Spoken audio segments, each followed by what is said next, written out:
இந்த வீடியோ நேபாளத்துடன் தொடர்புடையது. குறிப்பாக கூர்க்கா சமூகம். தமிழர்களும் அவர்களை பற்றி கேள்விப்பட்டிருப்பார்கள். வீட்டின் பாதுகாப்பு, அதேபோல் இந்திய இராணுவத்தின் கூர்க்கா ரெஜிமெண்ட் இந்திய இராணுவத்தின் சிறந்த ரெஜிமெண்ட்டுகளில் ஒன்று. நேபாளம் என்ற நாட்டிற்கு சிறப்பு உள்ளது. 3.5 கோடி நேபாளிகள், அதாவது உலகத்தில் ஒரே ஒரு இந்து நாடு என்று இருந்தது நேபாளம். பின்னர் அங்கு கம்யூனிஸ்ட் ஆட்சி வந்தபோது அந்த இந்து நாடு என்ற நிலை நீக்கப்பட்டது. அங்கு கம்யூனிசம் வருவதற்கான காரணம் நாம் அறிந்திருக்க வேண்டும். சாதிகளுக்கு எதிரான போர் நடந்தது. போர் என்று சொன்னால் ஒரு சமூக சீர்திருத்தமும் கட்டமைப்பும் உருவானது. நேபாளத்தின் சாதி என்று சொல்லப்படுவது 81% இந்து நம்பிக்கையுள்ள சமூகமாகும், அதாவது கூர்க்காக்கள்.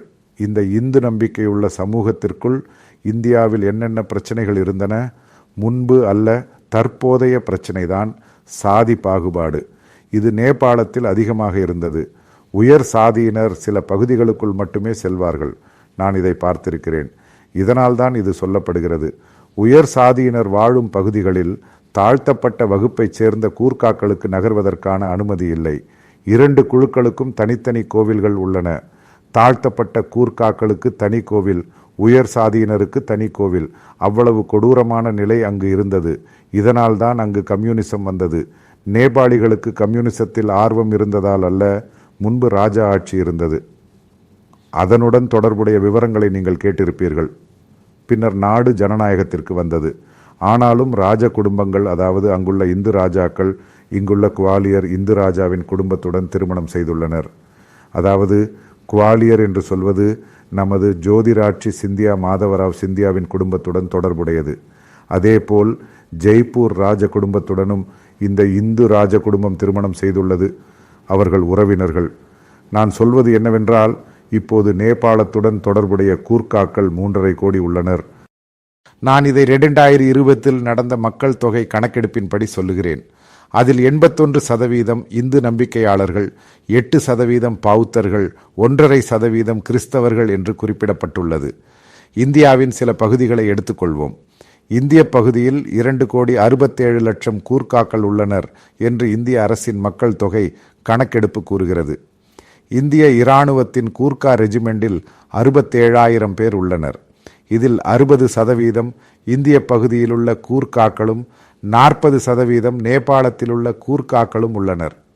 அடுத்த முக்கியமான புள்ளி, ஏன் இந்த கூர்க்கா நிலங்கள் கூர்க்காக்கள் வாழும் நேபாளம் மற்றும் வடகிழக்கு இந்தியா, கிழக்கு இந்தியா, குறிப்பாக பங்களாதேசத்தின் வடக்கு பகுதி, சிலிகுரி, டார்ஜிலிங் பக்கம், சிக்கிம் ஆகிய பகுதிகளில் இந்த கூர்க்கா பிரச்சனை காணப்படுகிறது. நீங்கள் Gorkha National Liberation Front GNLF சுபாஷ் கிசிங்கின் கட்சி பற்றி கேள்விப்பட்டிருப்பீர்கள். இவ்வளவு பெரிய மதமாற்றம் எப்படி நடந்தது? இதுதான் கேள்வி. இதற்கான பதில் நான் சொல்கிறேன். இன்று நேபாளத்தில் உள்ள கூர்க்காக்களில் 50 முதல் 60% கிறிஸ்தவர்களாகிவிட்டனர். இதேபோல் இந்தியாவில் உள்ள கூர்க்காக்களிலும் இந்து மற்றும் பௌத்த நம்பிக்கையாளர்கள் 50 முதல் 60% மத மாற்றம் நடந்துள்ளது. நான் அதிகாரப்பூர்வ புள்ளி விவரங்களை சொல்லவில்லை, ஆனால் தெளிவான தரவு என்னிடம் உள்ளது. இதை யார் ஆராய்ச்சி செய்தனர்? இதனுடன் தொடர்புடைய மற்றொரு விஷயத்தை நீங்கள் புரிந்து கொள்ள வேண்டும். நேபாளத்தில் கிறிஸ்தவ தேவாலயங்கள் செயல்பட தடை உள்ளது. சட்டம்தான். தேவாலயங்கள் கட்டக்கூடாது. அங்கு ஒரு ஃபோரம் போல் உருவாக்கப்பட்டு மக்கள் வழிபாட்டிற்கு செல்கின்றனர். டார்ஜிலிங் மற்றும் நேபாளத்தில் உள்ள பல புகழ்பெற்ற இந்து கோவில்களில் மக்கள் இல்லை. நீங்கள் டார்ஜிலிங் அல்லது காங்டாக் செல்லும் வழியில் இதை காணலாம். அங்கும் இந்து சமூகம் இருந்தது, பௌத்த சமூகமும் இருந்தது. நான் சொல்வது சிக்கிம் பற்றியது. அதேபோல் மணிப்பூர், வடகிழக்கு மாநிலங்களிலும் இந்த நிலை உள்ளது. இந்த 2,67,00,000 கூர்க்காக்கள் வாழும் பகுதிகளில் உத்தராகண்ட் உள்ளிட்ட மிகப்பெரிய அளவில் மத மாற்றம் நடந்துள்ளது. இதில் மலையாளிகளும் பணியாற்றியுள்ளனர். மலையாளி மிஷனரிகள், குறிப்பாக பெண்டகோஸ்டல் குழுவினர் இந்த பணியில் ஈடுபட்டுள்ளனர். கூர்க்காக்களில் ஏற்பட்ட இந்த மாற்றம் நமக்கு மிகவும் தெளிவாக தெரியும். சிலிகுரி சென்றாலும் டார்ஜிலிங் சென்றாலும் இதை காணலாம். இந்த டார்ஜிலிங்கில் மிகவும் பிரபலமான இந்து கோவில்கள் உள்ளன, பௌத்த நிகழ்வுகள் உள்ளன. இவை அனைத்தும் முழுமையாக காலியாகிவிட்டன. இன்னொரு விஷயம் கேளுங்கள். நாம் சிலிகுரியிலிருந்து டார்ஜிலிங் செல்லும் போதும் சிலிகுரியிலிருந்து காங்டாக் செல்லும் போதும் சாலையின் மலைப்பகுதியில் வசிக்கும் மக்களின் வண்டிகள், வாகனங்கள் மற்றும் வீடுகளை காணலாம். இவற்றில் முழுவதும் ஹவுஸ் சர்ச்சுகள் உள்ளன. சிறிய சிறிய சர்ச்சுகள், அதாவது பெண்டகோஸ்டல் ரிவைவல் சர்ச்சுகள் தான் முழுவதும். இதை நாம் கவனித்தால் டார்ஜிலிங் பகுதியில், நான் அதிகப்படுத்தி சொல்வதில்லை, அங்கு இந்து சமூகம் இப்போது 2 அல்லது 3% குறைவாக உள்ளது. முழுவதும் மத மாற்றமாகிவிட்டது. அதாவது அங்கு மாசிவ் மத மாற்றம் நடந்து வருகிறது. இதன் பின்னால் உள்ள முக்கிய பிரச்சனை என்ன? ஒரே ஒரு பிரச்சனை தான்.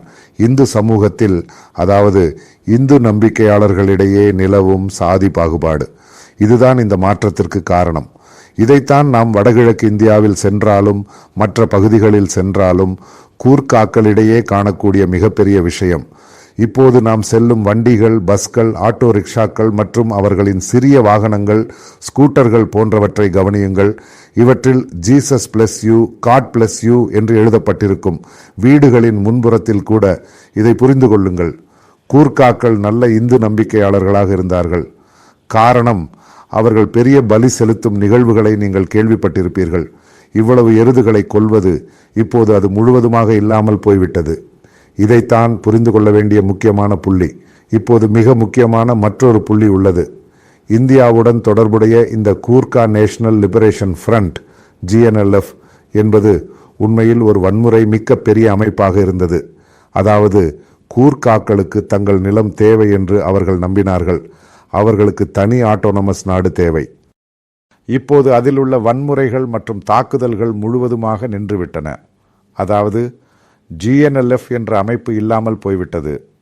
இப்போது மற்றொரு விஷயம், நீங்கள் இதை யூடியூப்ல பார்த்தால் புரிந்து கொள்ளலாம். அங்கு நேபாளி மொழியில் பாடல்கள் உள்ளன. சினிமா பாடல்கள், ஹிந்தி பாடல்கள் தான் இவர்கள் முன்பு கேட்டுக்கொண்டிருந்தனர். இப்போது முழுவதும் யூடியூப்ல நேபாளி மொழியில் கிறிஸ்தவ பாடல்கள் தான் வருகின்றன. நீங்கள் புரிந்து கொள்ளுங்கள் இவர்கள் எவ்வளவு அளவுக்கு இதை பார்க்கிறார்கள், எவ்வளவு மாற்றங்கள் நடக்கின்றன. இப்போது மற்றொரு முக்கியமான விஷயம், இந்திய இராணுவத்தில் உள்ள கூர்க்காக்கள், அதாவது கூர்க்கா ரெஜிமெண்டில் கிறிஸ்தவ பிரார்த்தனை கூட்டங்கள் தொடங்கியுள்ளன. நீங்கள் நம்ப முடியாது, ஆனால் இது உண்மை. காரணம், இவர்கள் மதமாற்றம் செய்த பிறகு இராணுவத்திற்குள் கூட பிரார்த்தனைகள் மற்றும் பிரார்த்தனை கூட்டங்கள் உள்ளன. கூர்க்கா ரெஜிமெண்டில் இப்போது தெளிவாக தெரியும் நிகழ்வு கிறிஸ்தவ பிரார்த்தனைகளுக்கு செல்வதுதான். குறிப்பாக பெண்டகோஸ்டல் நேபாளி மொழி. மமதா பானர்ஜியுடனும் இந்த கூர்க்காக்களுக்கு பிரச்சனை இருந்தது. காரணம், வங்காளிகள் டார்ஜிலிங்கில் தங்கள் மொழியை திணிக்க முயன்றனர். கூர்க்காக்கள் நேபாளி மொழியை மிகவும் நம்புகிறார்கள். அதில் மிகுந்த ஆர்வம் உள்ளவர்கள். நேபாளி மொழியில் இந்த மிஷன் பணிகள் கூர்க்காக்கள் வாழும் கூர்காலாந்து மற்றும் நேபாளத்தை முழுவதுமாக பிடித்துவிட்டது. காட்மாண்டுவில் உள்ள சில பிரபலமான கோவில்களுக்கு நான் சென்றிருக்கிறேன். அதேபோல் பௌத்தர்களின் பிரபலமான கோவில்களும் பௌத்த மன்னர்களும் நமக்கு தெரியும். அங்கும் மிகப்பெரிய மாற்றம் ஏற்பட்டுள்ளது. நீங்கள் கேட்பீர்கள், இதற்கு யார் தலைமை தந்தார்கள் என்று. நிச்சயமாக இந்த கூர்க்கா லாந்தியில், அதாவது இந்திய கூர்க்கா பகுதியிலும் நேபாளத்திலும் அதிகம் பணியாற்றியவர்கள் கொரியாவில் இருந்து வந்த மிஷனரிகள் தான். அதுதான் அங்கு நடந்தது. நான் முன்பு கொரியாவை பற்றி சொன்னேன். இந்த கொரியர்கள் மிகவும் உற்சாகமாகவும் ஆக்கிரமிப்பாகவும் உள்ளனர். அவர்கள் எங்கு சென்றாலும் அதை கைப்பற்றுகிறார்கள். காரணம், அவர்களிடம் நிறைய பணம் உள்ளது. பெரிய பெரிய கார்ப்பரேட்கள் உள்ளன. அவர்கள் உண்மையில் நிதி அளிக்கிறார்கள். அதேபோல் கூர்க்கா சர்ச்சுகளுடன் தொடர்புடைய அவர்களுக்கு பணத்தில் எந்த பிரச்சனையும் இல்லை. ஆனால் இந்த சர்ச்சுகள் ஹை டிசிப்ளினுடன் நடக்கின்றன. அவர்களின் வாழ்க்கை முறையில் மாற்றம் ஏற்பட்டுள்ளது. அவர்களின் மூட நம்பிக்கைகள் மாறிவிட்டன. கூர்க்காக்கள் மிகவும் வலிமையானவர்கள். அது முழுவதுமாக மாறிவிட்டது. பெரிய மாற்றம் நடந்து வருகிறது. இந்த நேபாளத்தில் இருந்தாலும் இந்திய கூர்க்காக்கள் வாழும் வடகிழக்கு இந்தியாவிலும் கிழக்கு இந்தியாவிலும், அதாவது வங்காளத்தின் அந்த பகுதியிலும், நான் முடிவாக சொல்லப்போகும் பகுதி, இதை கேட்கும் இந்து சகோதரர்கள் புரிந்து கொள்ள வேண்டிய ஒரு விஷயம் உள்ளது. உங்களுக்குள் எவ்வளவு சாதி பாகுபாடு நிலவுகிறதோ அவ்வளவுக்கு இந்து மதம் என்று சொல்லப்படுவது மக்களிடமிருந்து விலகி வருகிறது. இதற்கு ஒரு பெரிய உதாரணம் நேபாளமும் அங்குள்ள கூர்க்காக்களும் தான். அவர்களை மிகவும் மோசமாக நடத்தியது உயர் சாதியினர். இந்த சமீபத்தில் நேபாளத்தில் உயர் சாதியினரின் ஒரு பெரிய போராட்டம் நடந்தது, காட்மாண்டு நகரில். என்ன போராட்டம்? அவர்களின் கோரிக்கை என்ன தெரியுமா? நேபாளத்தை மீண்டும் இந்து ராஜ்யமாக மாற்ற வேண்டும். ஆனால் யாரும் கவனிக்கவில்லை. காரணம், அவர்களின் எண்ணிக்கை குறைந்துவிட்டது. இந்த உயர் சாதியினருக்கு இப்போதுதான் இந்த பிரச்சனை புரியத் தொடங்கியுள்ளது. இப்போதுதான் மாற்றங்களை கொண்டு வர முடியும். அவர்களின் சமூகத்திலிருந்து மக்கள் முழுவதுமாக வெளியேறிவிட்டனர். இந்த மாற்றங்களை நான் என் ஊரில் பார்த்திருக்கிறேன். என் வீட்டில் வேலை செய்து கொண்டிருந்த தேவி என்ற ஒரு பெண் இருந்தாள். அவள்தான் வீட்டில் உணவு தயாரித்து கொடுத்து வந்தாள். அவளின் அடிப்படை பெயர் தேவி. ஆனால் அவள் கிறிஸ்தவ நம்பிக்கையாளர். அவள் தினமும் நேபாளி பைபிளும் பிரார்த்தனையும் செய்கிறாள். அவள் நேபாளி மொழியில் செய்கிறாள். நான் சொல்லப்போகும் விஷயம் நேபாளத்தின் இந்த மாற்றம் மற்றும் கிழக்கு இந்தியாவின் வடகிழக்கு பகுதியின் மாற்றம். நேபாளி சமூகம் என்று சொல்லப்படுவது பெரிய மாற்றத்தில் உள்ளது. அவர்களின் வாழ்க்கை முறையிலும் வாழ்க்கையிலும் மது அருந்துவதிலும் போதைப் பொருள் அடிமைத்தனத்திலும் சர்ச்சுகள் காரணமாக 60% குறைந்துவிட்டது. இது அதிர்ச்சி தரும் கணக்கு. காரணம், நீங்கள் சிலிகுரி பகுதிக்கு சென்றாலும் வடகிழக்கு இந்தியாவின் அந்த பகுதிகளில் இந்த கஞ்சா போன்ற பொருட்கள் அங்கு நிறைய காணப்படுவதை நீங்கள் பார்க்கலாம். ஆனால் அதன் பயன்பாடு குறைந்துவிட்டது. காரணம், இவர்கள் கிறிஸ்தவ நம்பிக்கையாளர்களாக மாறிய பிறகு இந்த பொருட்கள் இயல்பாகவே குறைந்துவிட்டன. இவர்களின் வன்முறை என்று சொன்னால், அதாவது GNLF நிகழ்வுகள் இல்லாமல் போய்விட்டன. அதாவது இவர்கள் ஒரு மனிதனாக மாறிவிட்டார்கள் என்பதுதான் அந்த அறிக்கையில் நான் காண முடிந்தது.